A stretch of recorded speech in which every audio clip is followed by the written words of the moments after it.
Après iOS, après macOS 11, on passe tout de suite à iPadOS et watchOS. Bonjour à toutes et à tous, c'est Sonrek. Aujourd'hui, on va parler du débrief de la WWDC 2020 d'Apple et surtout d'iPadOS. iPadOS se rapproche un peu de macOS avec notamment les applications qui vont pouvoir se modifier, se diriger avec une barre latérale. Pour les dessinateurs, pour les architectes, ça va être dément. Le stylet va commencer à s'améliorer. En effet, quand vous allez dessiner une forme sur l'iPad, elle va tout de suite s'aligner. Si vous dessinez un trait tort, le trait va devenir droit. C'est exactement pareil pour le texte que vous pourrez écrire. Si vous écrivez un texte vite fait à la main, il sera retranscrit en un texte, comme vous avez écrit, sur un ordinateur. On n'a pas beaucoup de nouveautés à part ça du côté d'iPadOS, mais bon, on a les mêmes nouveautés, les mêmes features qu'on a avec iOS 14, et aussi une petite refonte de l'espace. Concernant les AirPods, maintenant, la qualité a été améliorée. En effet, on va pouvoir avoir avec les AirPods Pro une spatialisation du son. Waouh, ça en jette.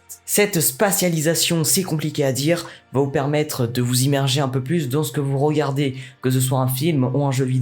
Si vous avez vos deux AirPods et que vous regardez un film comme ça, quand vous allez tourner la tête vers la droite, vous aurez plus de son qui vient vers la gauche et moins qui vient vers la droite, comme si c'était réel. Ils ont simulé la technique 5.1 et 7.1. Franchement, j'attends de voir ça. Maintenant, parlons de watchOS. watchOS 7 apporte de nouveaux cadrans, de nouvelles personnalisations de cadrans. Pour les nageurs, on aura directement la température de l'eau qui sera mise sur la watch. Et pour les parents, l'heure à laquelle ils doivent nourrir le bébé. Beaucoup de fonctionnalités, minime mais qui vous change la vie. Si vous dansez, vous serez content. L'Apple Watch va directement reconnaître quand vous dansez et le type de danse que vous dansez. On l'attendait, celui-là, c'est le tracker de sommeil. En effet, vous pourrez régler l'heure à laquelle vous vous êtes endormi, l'heure à laquelle vous voulez vous endormir, et l'heure à laquelle vous pouvez vous réveiller, et un tracker de sommeil va analyser un petit peu votre sommeil. L'Apple Watch va vous réveiller en douceur avec des vibrations sur votre poignet, et vous aurez un petit récapitulatif de votre nuit, de la batterie, de l'heure qu'il est,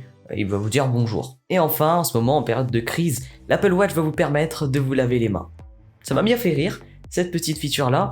En fait, il va vous compter 20 secondes, il va reconnaître avec le bruit de l'eau et du savon, il va vous compter 20 secondes sur la watch avec une petite animation en goutte d'eau pour que vous lavez les mains correctement. Bien sûr, il y a d'autres nouveautés côté application, côté performance et côté santé aussi, mais lors de la WWDC, ils n'ont pas trop précisé. Ce qui m'a le plus bluffé, c'est non seulement le fait de se laver les mains et qu'il va mettre un petit compteur, mais aussi le tracker de danse. Ça peut être vraiment utile à tester, à essayer. Voilà, dites-moi ce que vous en pensez dans les commentaires. Le fait d'écrire sur l'iPad et que ça le met directement comme si vous avez tapé, le fait de traquer votre sommeil, de traquer le fait que vous dansez sur l'Apple Watch, ça va être de très grosses nouveautés cette année. En tout cas, merci à tous de m'avoir écouté. C'était Sonrek. Bye tout le monde.